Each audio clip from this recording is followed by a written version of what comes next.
neskočte mi prosím do řeči teď. Jo, nějak slyším, že vlastně si říkám, že slyším, že to je těžký jako pro obě dvě. Nějak si říkám, že si to je nějak jako společný vlastně, jo, ta tíha pro obě. No. To každou asi jinak, ale... Jo, to určitě věřím. Zároveň možná si říkám, jestli ten Ondřej, že nějak slyším otázku, jestli vlastně ten Ondřej je v kontaktu i s váma, Míšo. No není. Já vůbec o něm taky nic nevím, to bylo prostě jak ráno z čistého nebe. On se vypařil. A Natálka Segra o něm taky nic neví?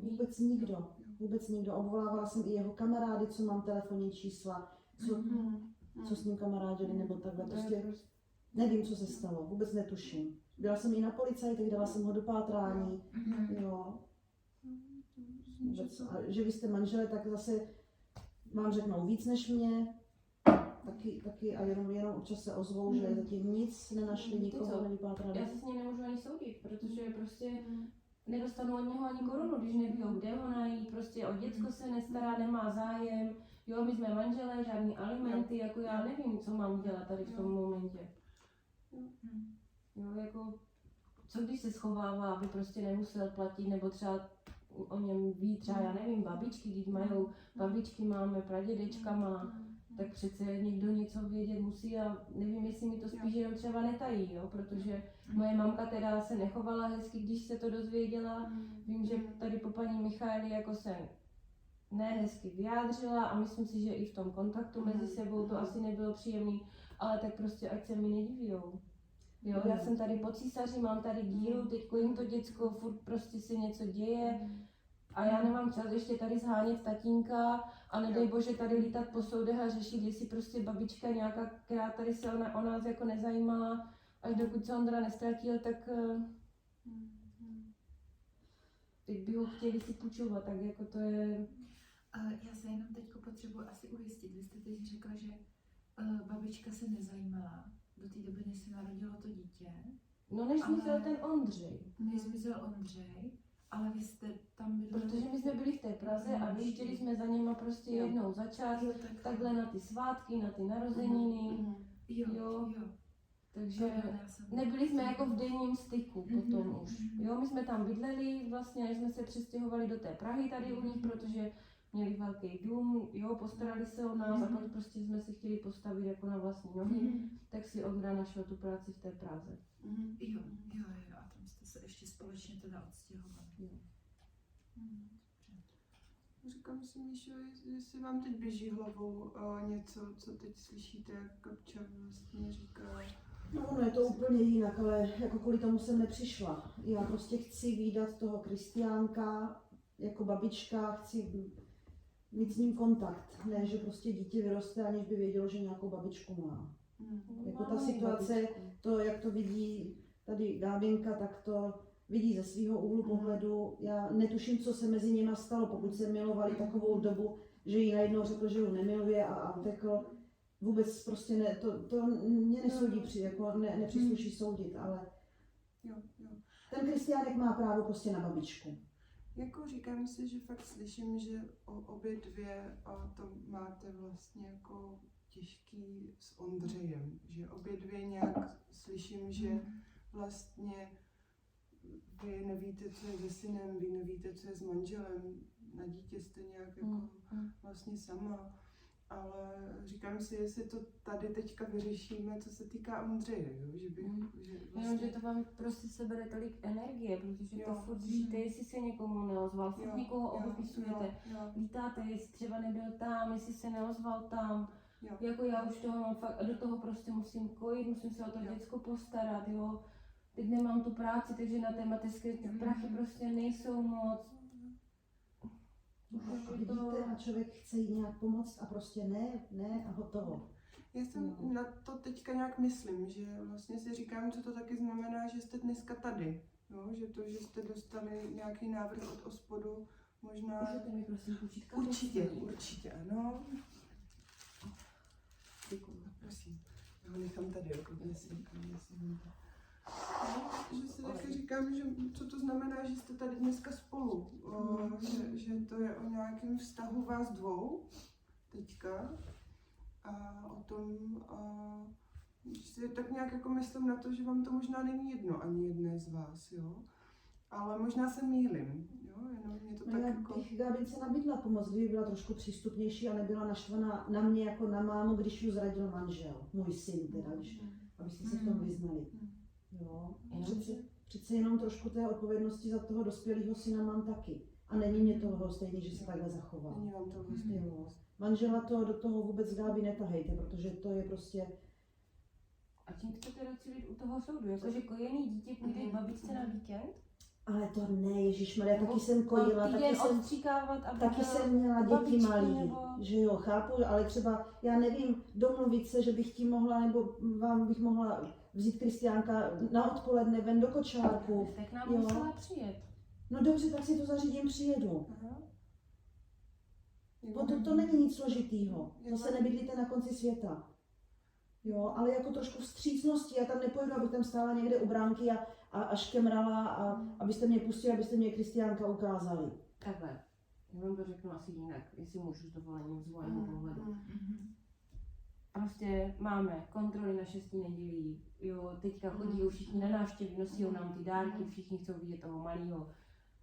Paní Míša mi napíše 3 hodiny prostě předtím, než se chce stavit, že přijede, tak jak to mám prostě vymyslet, když tam třeba zrovna někdo je, nebo něco máme, jo, to prostě...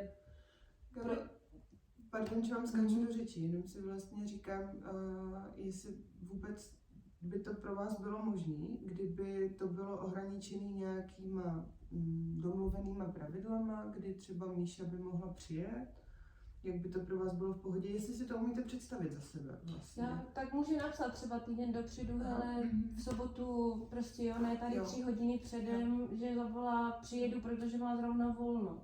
Že byste byla ochotná, kdyby se týden dopředu ozvala, domluvit si s ní, že by vlastně toho Kristiánka mohla mohla vidět. Taky s toho manželem mají, že pořád ten taky má firmu, vlastně tatínek Ondřeje, takže prostě jo, oni fakt vždycky napsali, přijedeme na ty svátky, jo, to je jasný, tak to je vždycky nějaký daný termín, ale prostě 3 hodiny předem, že tady s dětskem, který se kojí a furt jsou nějaký návštěvy lékaři, tak je prostě těžko.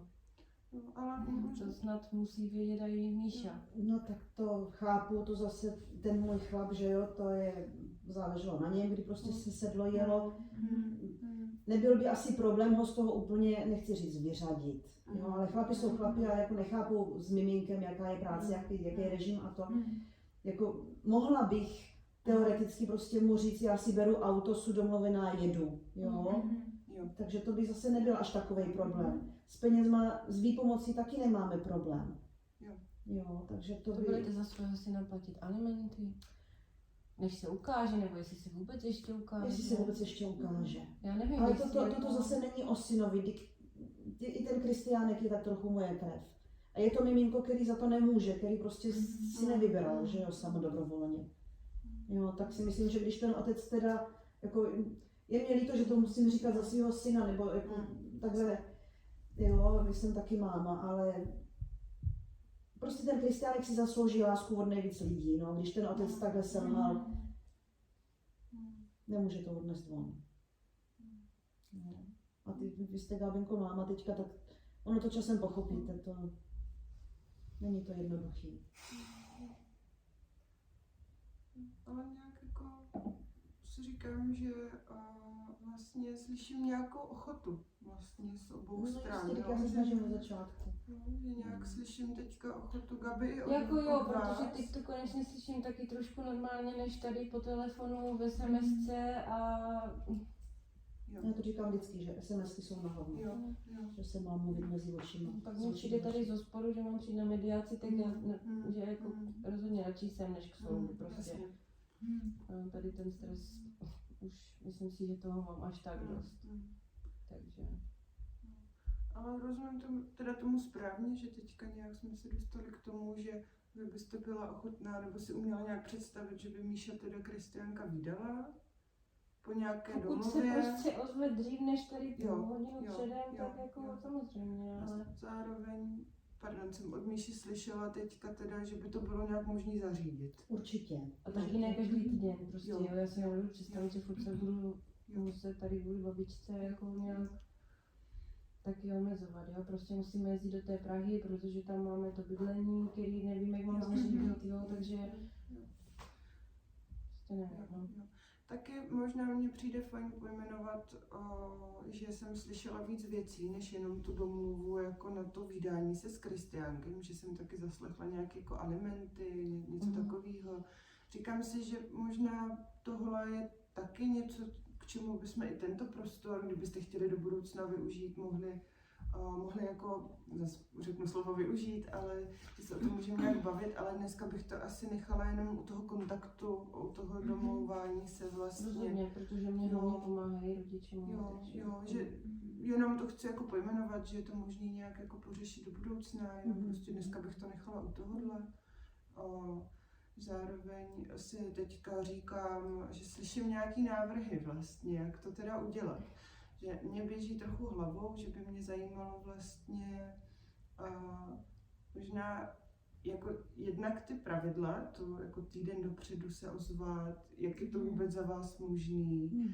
A pak mi ještě běží hlavou vlastně, jak možná jako, že zaznělo Kristiánka vzít, to byl návrh od vás, Míšo, vzít si třeba kolem oběda nebo někdy na procházku, že si ještě říkám, jako jak by ten kontakt vypadal, jo. Mě ještě zajímalo, jestli u toho bude přítomen i tady pan manžel, protože se o to dítě prostě nezajímalo a teď tam budou chodit po tom městě, dělat šťastnou rodinu, ohrad někde, jo, tady prostě Marek se nezajímal, tak ani mi nenapsal třeba gratuluju, jo, protože jsem jim posílala, že fotku.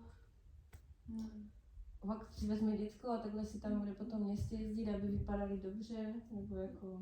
Určitě možný se na tomhle nějak jako právě domlouvat, jak by ten kontakt možná taky s tím Kristiánkem měl pro teď. Ale teď já nabízím pomoc Gábince s Kristiánkem, ne abych vypadala tamhle na městě jako nějaká ne, vy váš manžel. Ale tak na toho se vyprdněte. Tady bude dělat zase... Na firmu má, no, ale tak jako to je výhoda pro nás, že potom, když bude potřeba, tak zase můžeme od něho mít peníze, že jo, na cokoliv, když bude potřeba a kupit něco. jsem třeba od vás nedostala nic. Protože to zase nechtěl Ondra, že jo, že je živitel, že se postará a člověk, když nakoupí a vidí, že teda syn to možná, že vám to ani neřekl, že jsme mu něco dávali, jakože jsme chtěli, abyste šli s náma do obchodu a nakoupit výbavu, že jsme měli vyhlídnutý kočárek, všecko. On prostě začal takový, že je sám, jakože vydělává dost, že se o vás postará, že se nemáme starat. Jo. Takže jo, to prostě, to asi šlo zřejmě mimo nás obou. Jo, taky jsem byla z některých věcí překvapená. A manžela, víte, jaké máme mezi sebou vztahy. Jo, on si tam jako tu svoji firmu a pečuje si a jako on vypadá a já jsem takovej ten jenom taková ta zástěrka, že má doma naklizeno a všecko. Takže to. Ale já nabízím pomoc, lidskou pomoc, ne abych vypadala tamhle s kočákem a ten jak si zůstane doma starý. Ten ani nemusí vědět, že někam jezdím. To zní, že to je taky nějak společný vlastně. To asi nepadlo jablko daleko od Je to pravda, tak jo.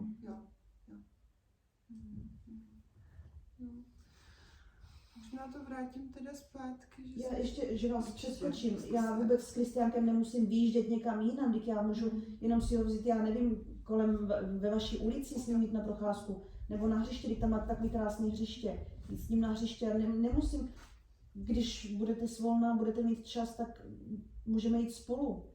Jo, zase bych ráda, abyste si odpočla, protože vím, co to obnáší mít malé dítě. Jo, ale jako abych někam rajzovala, nebo tamhle s manželem se někde předváděli, o to mě vůbec nejde, mě jde fakt jenom o toho klučíka a o to nějak napravit to, co způsobil můj syn. A zároveň nějak taky slyším, jako abyste si odpočla, že nějak jako mi přijde, že jestli to je nějaká pomoc vlastně i Gabči teďka, jak jste mluvila o té lidské pomoci. Ráda bych. Protože já byla na děcka taky sama, měla jsem 2 a manžel se nezajímal a tchyně ta byla úplně na prd a moje máma byla v práci, tak neměla jsem tu pomoc, vím, co to obnáší. Nevyspaná a utahaná, naštvaná a obnáší to hlavně dítě. Jak se vám to poslouchá, Gabi? To byla od Míši teďka. No, když jsme spolu mluvili, jako je možný, že jsem trošku měla rozlázený hormony. Prostě jsme se fakt jako pohádali po tom telefonu, tak zní to dobře, ale říkám, prostě furt jsem se bojila.